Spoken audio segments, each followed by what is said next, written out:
लेकिन एक আর सेकंड বন্ধুরা, জায়গাটা নতুন মাছ আমি নাম জানি না, তোমরা জানলে বলো। আমোদি মাছ বলছে তো। আমাদের মাছের চপ হবে একটু পরে, তো সেটা তোমাদের এখন আমরা ভিডিওর মাধ্যমে দেখাবো। চলো দেখা যাক। चलो এবার আমাদের মাছের চপটা ছাড়া হচ্ছে, দেখো সবাই। কারা কারা খেতে ভালোবাসো এই মাছের চপ অবশ্যই কমেন্ট করে বলবে। আমাদের কলি চপ ভাজছে।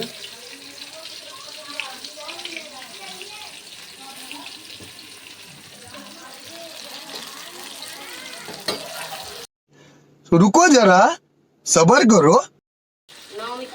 মাছের চপ হয়ে গেছে, খেয়ে দিই কেমন হয়েছে।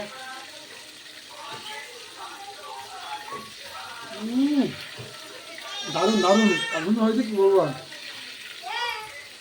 Heavy heavy super super.